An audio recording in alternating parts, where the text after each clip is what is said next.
bandido é tatuagem no peito, peito, peito, peito, peito, peito.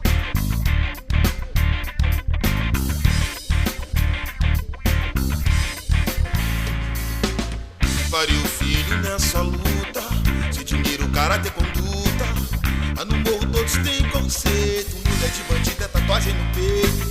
Quem pariu filho nessa luta, se dinheiro, caráter, conduta. No morro todos têm conceito, mulher de bandido é tatuagem. Salve o dia de São Cosme e Damião, tiro pro alto que é gagueiro, é comemoração. Se liga, mão de onça, fica muito afoito, não. Tá vendo ali no canto, irmão, onde tá endoído. Que pariu filho nesta luta, sem dinheiro, caráter, conduta. Lá no morro todos têm conceito, mulher de bandido é tatuagem no peito. Que pariu filho nesta luta, sem dinheiro, caráter, conduta. Fala comigo, favela, no barraco, tá no ar. Salve o dia de São Cosme e Damião. Fala comigo, favela, no barraco, tá no ar. E hoje a gente tá aqui com a nossa querida. Eu conheci tem pouco tempo, mas me apaixonei pelo trabalho dela e pela pessoa que se tornou nas nossas vidas. Eu tô com Camila Agostini, que agora fiquei sabendo que é advogada por formação, mas que abandonou a porra toda para se transformar nessa grande roteirista, nessa grande mulher, nessa grande batalhadora, contadora de histórias. Ser roteirista para você é...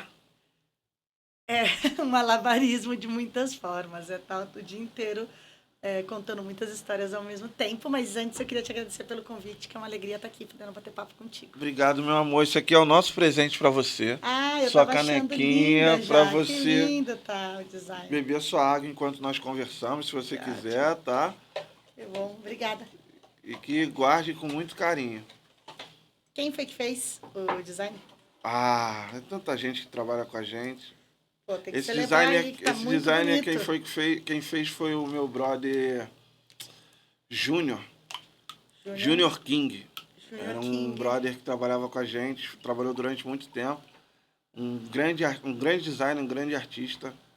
E aí tá comigo durante esse tempo todo. Porque no Barraco começou, ele já tem uns 3, 4 anos, né? Aham. No Barraco no Ar. E aí foi aquilo que eu te contei em off aqui. Aconteceu e aí aconteceram uns problemas e aí a gente teve que dar uma parada também com pandemia, enfim, com tudo aquilo. Mas me fala como é que surgiu essa coisa de você largar uma carreira que, pelo visto, era uma carreira de sucesso também, não que a sua carreira de roteirista não seja sucesso, é um sucesso estrondoso, a gente vai falar de Amália para os Fortes e vai falar de outros projetos que você tem, inclusive prêmios, né, que você, acho que você ganhou, né? Mas como você sai de uma coisa corporativa, Aham. que é advogar, Aham. né, para viver criando sonhos, criando histórias, trazendo histórias para o público. Como é Cara, que acontece isso, Camila? Cara, eu desde pequena eu escrevia, sempre escrevi. Eu sempre fui a aluna da escola que mais pegava livro na biblioteca, sempre fui de escrever. E na minha casa a gente sempre foi muito de cinéfilo. A minha mãe, assim, eu morei em várias cidades do interior de São Paulo. E aí tinha pouca opção, né, de lazer. E aí a minha mãe sempre ia na locadora e alugava filme. Então a gente via muito filme. Então, até assim, minha mãe, a gente nem sabe muito bem como foi, porque assim, a minha mãe também é muito genuíno dela gostar de filme. Então eu cresci vendo muito cinema, então já tinha um universo de ficção, de fantasia dentro de casa. E aí, quando eu entrei na faculdade de Direito, a primeira, assim, na fila para me matricular na faculdade, tinha um cara na minha frente que tinha um livro que tava na... Sabe essas calças que tem bolso largo? Sim, sim. Ele tava com um livro que eu dava para ver que era do Gabriel Garcia Marques. Eu tinha 17 anos, naquele momento o Gabriel Garcia Marques era meu escritor favorito, do 100 Anos de Solidão. Já leu 100 Anos de Solidão? Não. Ah, tem que ler, é maravilhoso. E aí eu falei, caralho... Vou buscar informação. 100 Anos de Solidão. E aí eu falei, porra, um livro do meu autor favorito que eu não conheço o livro. Aí eu cutuquei o cara e falei, posso dar uma olhada que livro é esse? Quando eu peguei o livro, era a transcrição de uma aula de roteiro desse autor colombiano, Gabriel Garcia Marques, na Escola de Cinema de Cuba. Aí eu falei, caralho, o Gabriel Garcia Marques dá aula de cinema em Cuba. E nessa época eu já era meio tendente a ser uma pequena comunista. Aí eu bati o olho e falei, caralho, quero estudar nessa porra. Só que... Ai, perdão. Quero estudar nesse lugar, se tiver que editar. Fica à vontade. Aqui é liberado. Aqui é papo de favela, amigo. Posso falar palavrão, que eu falo muito palavrão. Aqui pode falar à vontade, o que você quiser. E aí, naquela época, eu estava começando o primórdio da internet no Brasil. Isso é 1998. Uhum. Aí eu fui atrás de informação, descobri sei lá o quê. E eu só sabia que quem tinha estudado na escola em Cuba era assim... A Marina Persson, filha do Domingos Persson. Uhum. Gael Garcia Bernal tinha passado por ali. E um dos filhos do Glauber Rocha. Eu falei, bom, Camila Agostini, no interior de São Paulo, que não tem ninguém na família que é nem minimamente... Minha mãe era caixa de banco, meu pai é agrônomo. Falei, cara, na minha família não tem ninguém, assim. A maioria das pessoas da minha família, ninguém nem fez faculdade. Então, assim, Sim. Eu já era da primeira geração que estava acedendo ao curso completo, não sei o quê. Aí... Eu passei 10 anos, investigando sobre... Toda vez que alguém me sabia alguma coisa da escola de Cuba, me falava, caraca, essa escola é maneira. E aí, quando eu tinha 28 anos, eu já era advogada, já trabalhava no governo... Já trabalhava no governo brasileiro, eu trabalhei no governo Lula no segundo mandato. Uhum. Já estava no governo, trabalhando em Brasília. A minha irmã me liga e fala, sexta-feira, dia tal, você tem que estar em BH às 7 da manhã, é um sábado. Eu te inscrevi na porra da escola de Cuba porque é o último ano que você pode tentar, porque naquela época você tinha que ter no máximo 28 anos para entrar. Uhum. E eu me recuso a ter uma irmã que tinha um sonho e não se apresentou, nem tentou. Aí a minha irmã me inscreveu. Que irado. Aí eu fui para fazer a prova e passei. Você foi para Cuba? Não, daí eu fui para BH a primeira. A seleção era em BH. Ah, tá. A seleção era BH. A seleção era BH. Aí, sei lá, um mês depois eles falaram, vem para Cuba estudar. Aí eu larguei tudo e fui pra Cuba. A porra toda. Aí larguei, fiquei 3 anos lá, vivendo lá.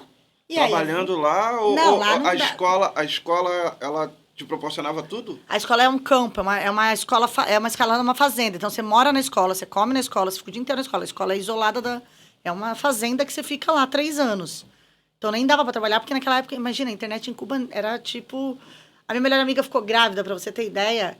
Eu demorei, tipo, umas 2 semanas pra conseguir terminar de ver a foto, porque ia... Sabe que nem antigamente? Que a linha, daí começava a ver a testa dela, falava, caraca, a próxima manda só da barriga. Porque a barriga vai demorar muito pra carregar, tá ligado? Então, Irado. E aí você parte pra Cuba com 28 anos. Com 28 anos e volto com 31.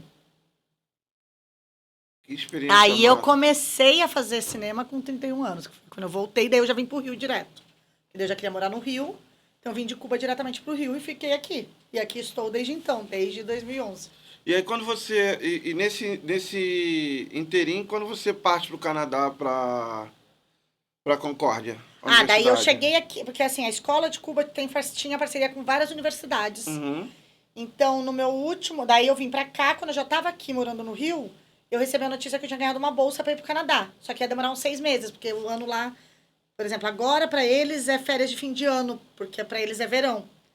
Então, eu tava aqui, era setembro, e eu ia começar lá em março do outro ano. Uhum. Então, daí eu fiquei aqui no Rio, trabalhei aqui no Festival da Cultura Digital, e aí, em março, fui pro Canadá. E aí, fiquei 7 meses no Canadá, fazendo uma investigação muito doida de adaptação de conto baseado nos contos orais dos esquimós pra curta de animação. Então, fiquei vendo muita história de esquimó. Tipo, eu fiquei 7 meses vendo animações muito doidas de... Que doideira, né? Porque eu tinha uma pira com cordel, com literatura de cordel. Então, eu queria adaptar cordel, mas eu não queria fazer aquele esquema Pixar, que é do tipo, pegar coisa fofinha, fazer fofinha. E eu sabia que o Canadá tinha muito experimentação com animação. Daí eu falei, cara, eles têm ali um lugar que é menos redondinho, uma coisa mais experimental. Eu falei, daí eu fui pra lá, e o que eu tinha de paralelo de literatura oral lá é a literatura dos esquimós, que aqui no Brasil a gente tem a literatura... Tem vários tipos, né? Mas tem uma tradição muito forte de literatura oral do cordel, que depois a galera vai pendurando nos varais. Então, enfim, então foi daí que eu fui pra lá. Nessa pira aí, é só pira, um rolê cheio de pira. Depois disso, Guadalajara. Mas daí depois disso começa um rolê de vários festivais. porque Vários daí festivais. Começa um rolê com Mas já festival. você já produzindo esses festivais ou só Não, participando? só participando com o projeto. início? Porque daí o que acontece? Eu cheguei no Brasil sem conhecer ninguém. Uhum. Não tinha, assim, eu não tinha ninguém do audiovisual e eu nem tinha muita gente aqui no Rio, né? Uhum. E é difícil para alguém que é fora do É. Rio chegar no Rio. Então, mas eu tinha projetos, porque eu voltei de Cuba, eu tinha embaixo do braço um longa já escrito e tinha um argumento de um outro longa para desenvolver. Então, você sai da escola com 2 projetos, o que é ótimo. Aí você começa a apresentar os projetos para os editais e para os festivais.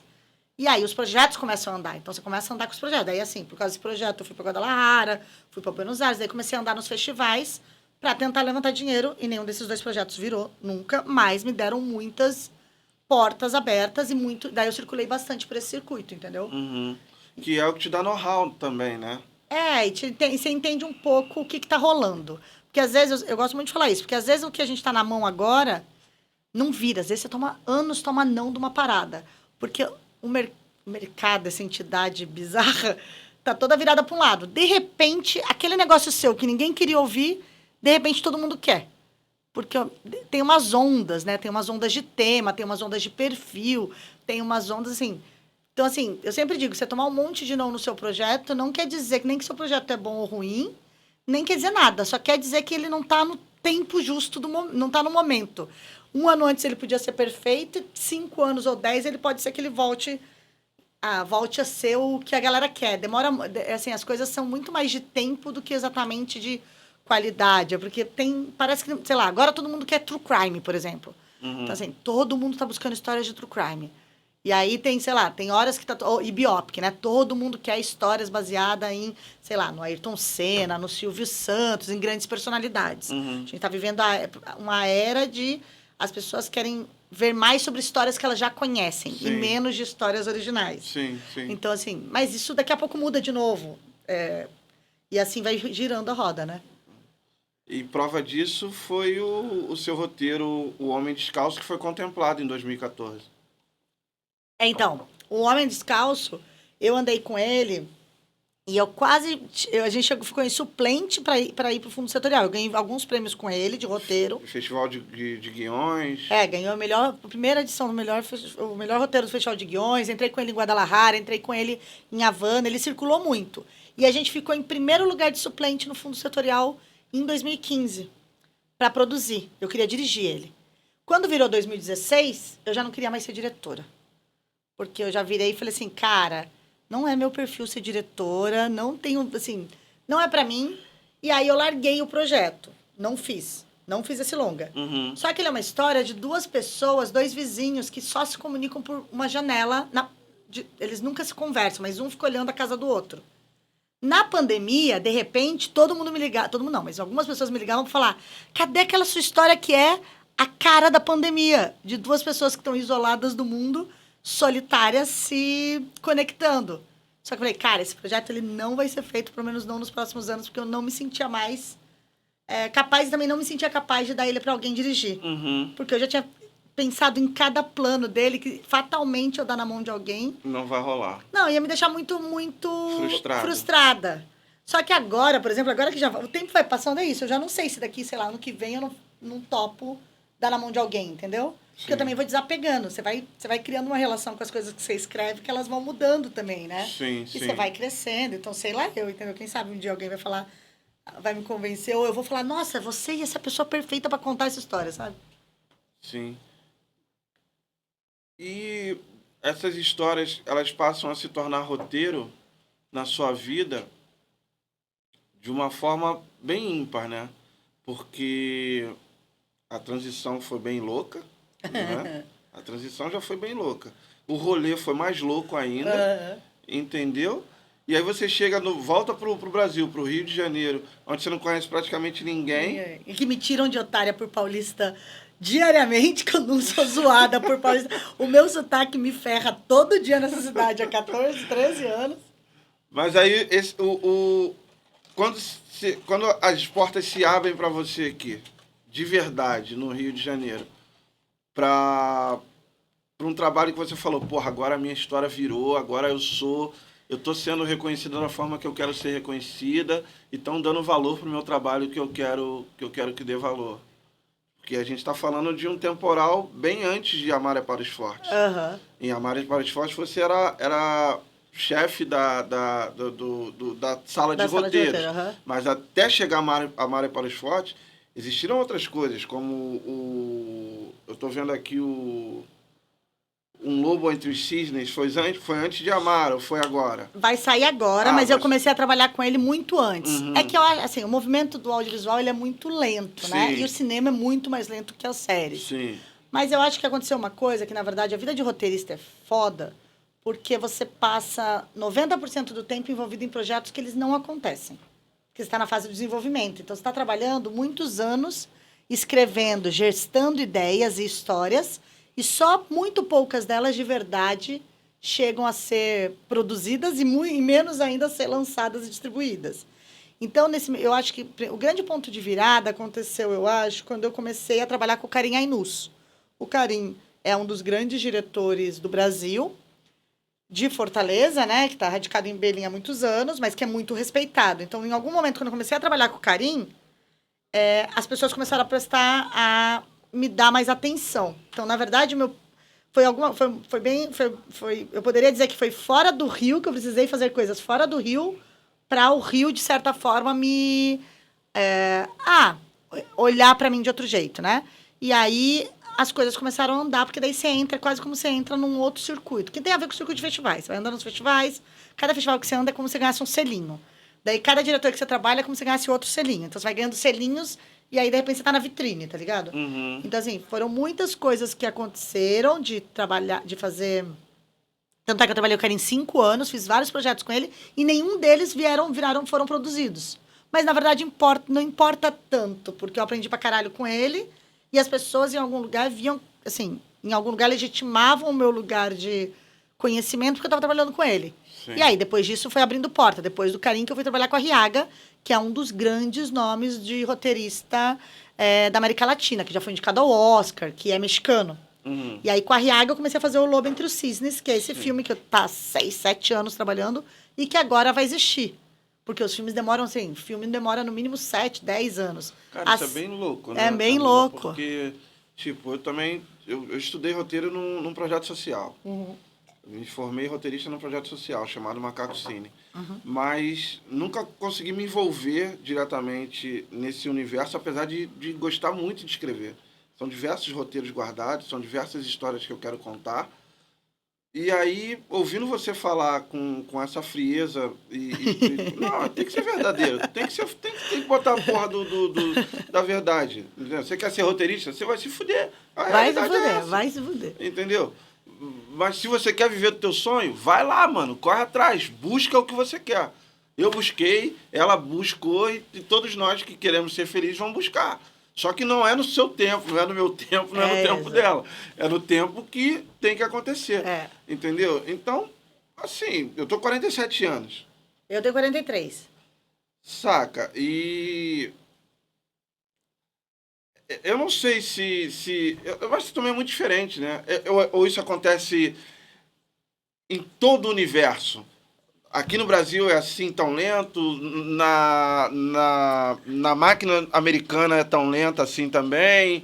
Em outros lugares, por exemplo, a Índia hoje é a Hollywood da Ásia. É claro. Lá também é lento assim, o Japão também é lento assim. Eu acho que tem duas diferenças. Acho que tem uma diferença básica, que o Brasil, o cinema, ele é financiado quase que exclusivamente, agora está mudando um pouco com os streamings, mas por recurso público. E o tempo do edital, o tempo da execução, ele é muito lento.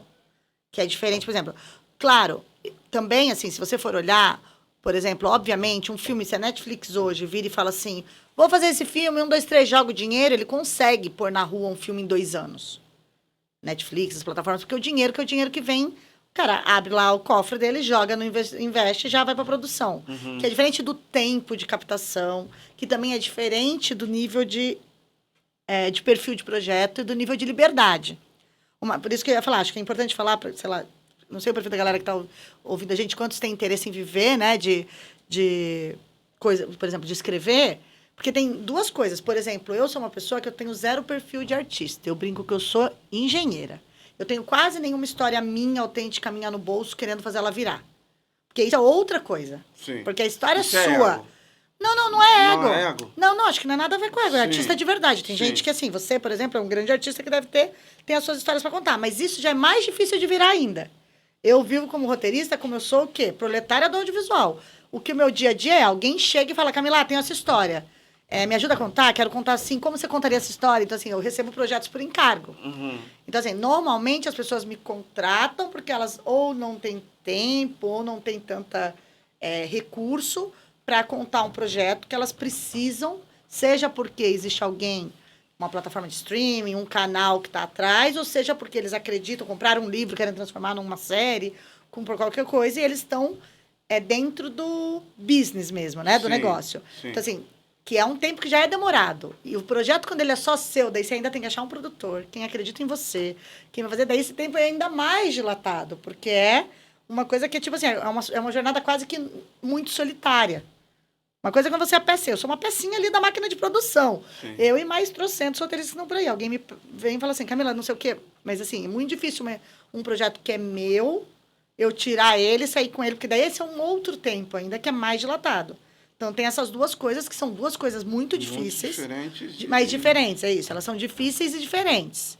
Mas, ao mesmo tempo, fora, tem fases pior, melhor no mercado, mas tem fase... Ou seja, depois de um tempo, as pessoas estão...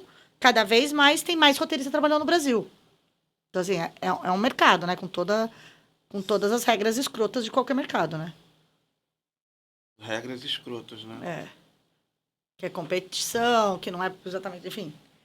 Aí Aquela é o papo da panela, depressão. Aí é o papo da A depressão. panela, aquela coisa toda, né? Cara, como é que surgiu Amar na tua vida?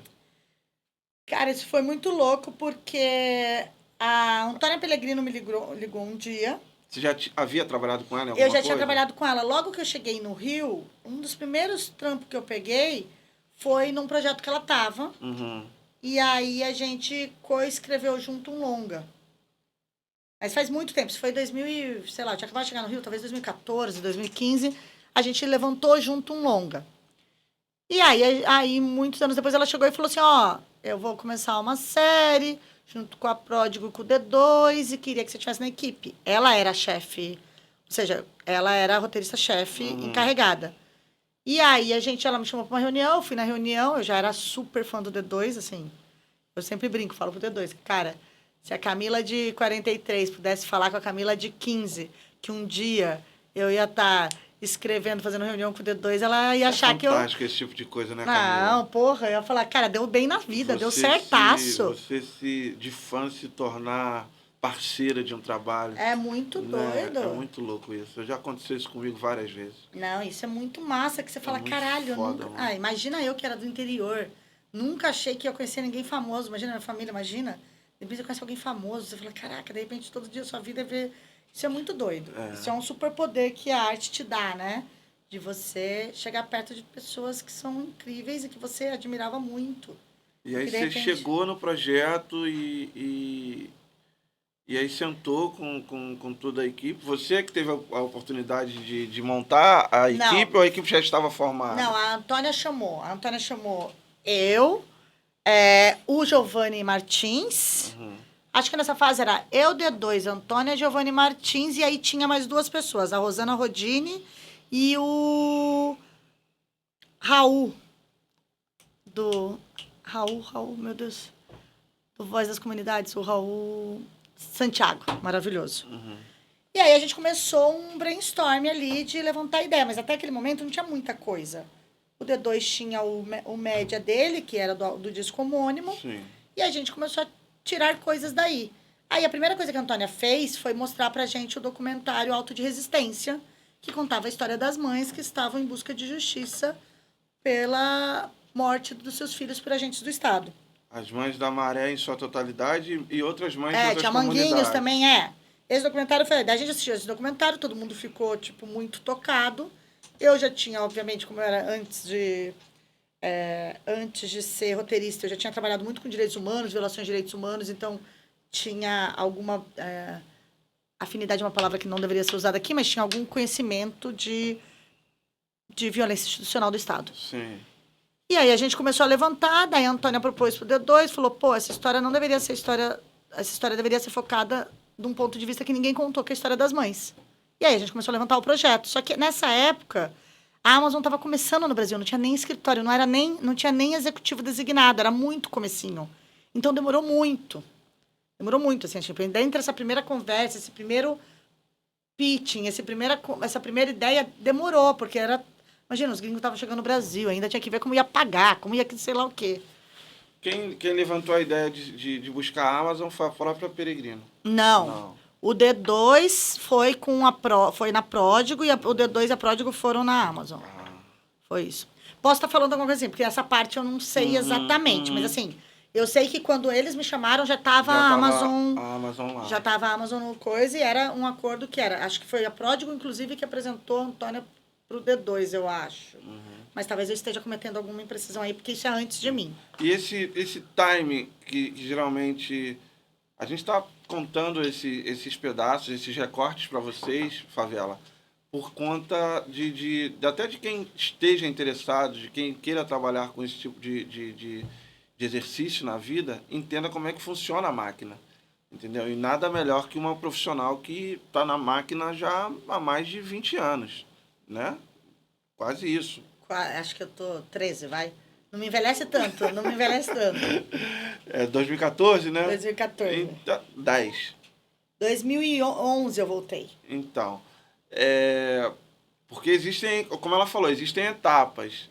E quando você acaba buscando essas etapas, você entende qual a dificuldade de você ser ator, de você ser uma pessoa que conta essa história, um roteirista, de você ser um produtor para trabalhar dentro do nosso país. Não, e tem gente pra caralho no meio do caminho que você tem que negociar, entender, e toda hora parece uma reviravolta.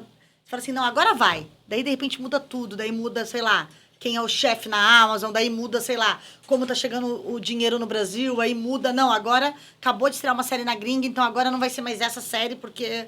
A da gringa não deu certo, a da gringa deu certo demais, então tem que mudar tudo. Toda hora muda tudo. É muito louco, É né? muito louco, é muito louco. É muito louco. E aí vocês se organizam e aí, depois desse primeiro momento, se cria uma nova mesa de roteiristas, que aí entra a Tainá... Daí o que aconteceu foi, depois de um tempo a gente desenvolveu um tanto, daí teve que mudar várias coisas, foi e voltou várias vezes. Aí, num determinado momento, a Antônia já não podia estar na frente, porque outro projeto... surgiu, e aí quando a Amazon demandou, ela já não estava mais na mesma disponibilidade. Daí eu subi, né, fui promovida a chefe da sala, a Antônia virou supervisora, então assim, eu tinha que, e era autora, então eu tinha que conversar sempre com ela e com o D2, e aí quando eu subi, eu tinha que puxar alguém.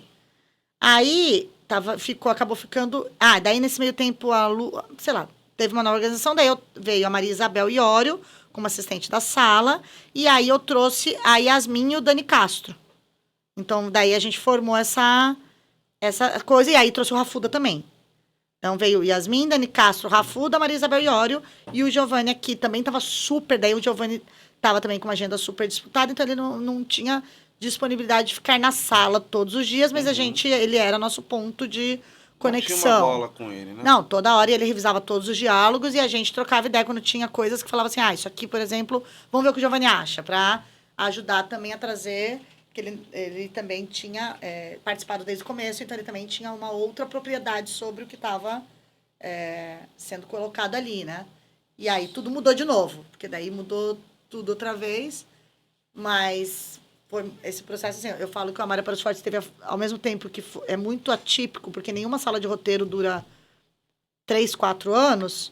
Por outro lado, a gente teve um nível de debate e de aprofundamento, não sei se fala, aprofundamento de cada personagem, cada situação, que a gente discutiu 1 milhão de vezes. Porque imagina que normalmente a galera levanta uma série em 8 meses.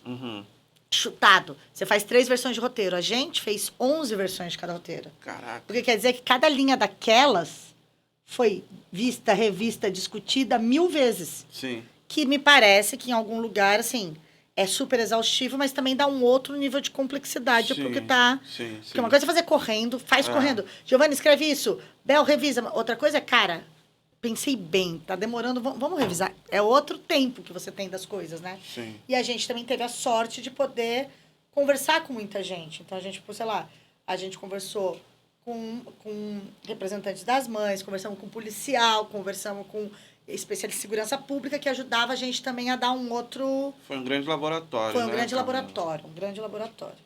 Por isso que, para mim, se tornou uma das melhores séries já exibidas no Brasil. Dentro de todas as outras que estão vindo aí ainda, né? A gente acabou de receber agora um brother que fez O Jogo que Mudou a História, que também é uma história que está sendo contada muito, muito dentro da realidade. E Amar é isso, né? Amar é aquela coisa que até o nosso amigo falou. Existe o amar no sentimental e o jogo no visceral. E eu acho que isso prende muito o público. E a gente estava até aguardando uma segunda temporada, uma continuidade, mas são projetos difíceis de ter continuidade, né? Ainda mais quando você demanda um quantitativo de gente muito grande para trabalhar e contando histórias. Porque imagina agora você ter que sentar novamente com só a equipe de roteiro e revisar mais 1000 vezes o próximo roteiro. Então a próxima temporada vai sair quando? Claro, 2030? Não, eu não sei. Claro. Se vocês já estavam preparados para... Porque houve uma excelente recepção do projeto. Aonde eu vou, as pessoas falam comigo, entendeu? E outras pessoas, amigas minhas, falam do projeto, entendeu? Que foi maravilhoso. E eu acho que a gente tem que dar total, como é que eu posso te dizer, credibilidade a vocês que estavam ali no início do roteiro, que criaram toda a história. Porque nós contamos a história que vocês criaram. Claro. Né? E eu acho isso muito importante. Dar essa visibilidade pro artista que está atrás das câmeras. Porque sem você, sem o câmera, sem a pessoa que varre, sem o contra-regra, sem o diretor, sem o assistente diretor, não vai rolar nada. Claro. Entendeu? E eu acho que também são muito poucas vezes os roteiristas eles são aclamados, aplaudidos, né? Citados, às vezes eles não são nem citados. A galera acha que... Citados. Quase sempre a galera acha que, sei lá, quem fez o texto, ou foi o diretor, ou o ator improvisou, a galera... E uma história, e uma profissional como você, eu tô vendo aqui, que é mentora de outros projetos também, como o Feito Pipa, de André Araújo, a incubadora, né, da edição 2020 e de Onde Estão as Estrelas. Eu faço muito projeto, participo muito do laboratório. Então, assim, eu dou muita mentoria em muito projeto de longa e de série, no Brasil e fora do Brasil, dos mais diferentes perfis. É um trampo que eu amo fazer, porque você ajuda as pessoas a contar as histórias que elas querem contar. Sim. E, cara, cada vez que você vê os projetos crescendo e a galera, assim... Nascendo, né? É lindo. Eu fico feliz pra caralho quando os filmes estreiam, quando as coisas, assim... porque daí é um outro tempo, né? E um outro tipo de trabalho, que não é o trabalho que tô eu lá, rompendo meu cérebro, batendo o cérebro contra a mesa para achar a solução, mas estou ajudando as pessoas a acharem a solução, porque quando você está distante, né, do furacão, é mais fácil você entender onde tem que atuar primeiro. Peraí, o furacão tá vindo, vai primeiro tirar a criança do meio do campo e põe ali, agora fecha a janela. Então, assim, fica mais... e é muito legal quando você vê que do diálogo a história cresce, né? É muito bonito. Eu falo, cada filme desses que eu tive a honra de ajudar os autores a encontrarem um caminho, é muito massa, é muito massa. E hoje a gente está esperando o quê da Camila? Tem alguma coisa nova chegando? Algum projeto novo para a gente aguardar? Cara, o que não falta é projeto, né? Quem quer ser roteirista vai viver ouvindo projeto. Às vezes brinco que alguém fala assim, Camila, deixa eu te contar um projeto. Eu falo, não quero ouvir projeto essa semana, não. Porque eu não posso ouvir a palavra projeto que me dá um frio na espinha. Mas a gente vive de projeto, né? Eu agora estou escrevendo um longa pro diretor, pro Zé Henrique Fonseca, que eu não posso contar muito ainda. Não. Mas é uma história de amor. Que da hora. Que eu tava louca para escrever uma história de amor. Então, assim, estamos escrevendo uma história de amor massa, que vai demorar, porque tudo demora. Tô também com um projeto de série para tentar levantar para fora do Brasil, um projeto de série sobre reggaeton, pegando aí carona de novo com música, com também com lugar de certa resistência, preconceito e comunidades que também sofrem muito de embate policial. Estou com uma série de consultorias, né? Agora eu vou passar por um ciclo muito bom. Vou ser consultora no laboratório em Cuiabá, vou ser consultora no laboratório em Fernando de Noronha, que eu não conheço. Também não. Que espero que dê tudo, que vai ser mais massa. Tenho aí um laboratório, sou a consultora do Sena 15 de série, que já começa a próxima etapa. Sim, que daí eu passo normalmente todo ano, de setembro a março, eu acompanho um projeto de série que começa muito embrionário e a gente sai no final desses 7 meses com a Bíblia e o roteiro do piloto pronto. E é uma alegria acompanhar, porque daí me permite trabalhar com autores do Nordeste, de Fortaleza, do Ceará especificamente, que é muito legal. E, cara, eu tô dando consultoria pra caralho, porque é isso. Começou a sair os editais, as granas da Paulo Gustavo, então a galera tá querendo melhorar as histórias para poder filmar o projeto mais potente possível. Então, agora, meu dia a dia costuma ser, eu acordo de manhã, leio um longa, dou consultoria à tarde e vamos que vamos. E aí vai sair esses filmes, né? Que vai ser bom, porque o Brasil ficou muito tempo por causa do desmantelamento do Ministério da Cultura e da Secretaria do Audiovisual, sem filme. E agora vai vir um monte de filme que estava represado e que vai voltar a gente a dar... Assim, claro, teve muito filme importante feito nesse meio tempo, a gente está numa safra interessante, mas vai vir aí, tem muita coisa para vir. E cada vez que sai, eu fico muito feliz. Falo, agora mais um, porque a gente sabe quanto custa, quanto tempo demora e como é difícil fazer, né? Camila, uma satisfação imensa de ter aqui. Nosso tempo, infelizmente, é curto, mas eu acho que a gente conseguiu abrir a mente da molecada que quer ser roteirista. Que bom. Né? Eu espero que a gente tenha conseguido ajudar os nossos amigos que estão vendo a gente. E, cara, eu desejo toda a sorte do mundo para você. Amei trabalhar com você e quero trabalhar muitas outras vezes. Não, eu quero também. Eu quero ver o que a gente vai armar, o que a gente vai conseguir inventar para contar uma história de novo juntos. Com certeza. Cara, essa é a Camila Agostini, aqui no Barraco no Ar. E uma satisfação imensa estar aqui com você, meu amor. Obrigada, querido, viu? Tá? Beijo. Muita sorte nesse finalzinho de ano. Esse semestre vai ser maravilhoso para todos nós. Axé, vamos que vamos. Tamo junto, favela. Esse é o No Barraco no Ar. Um abraço. Até a próxima. Fala comigo, favela.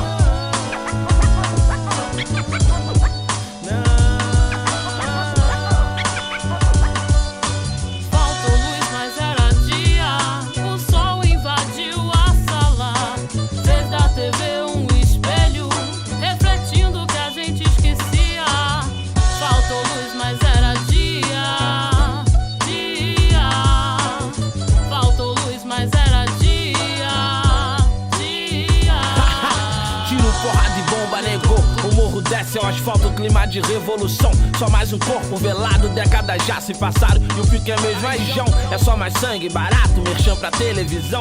Desgraça vem de jornal, só combustível pro mal. Já não importa se é preto, branquinho, índios.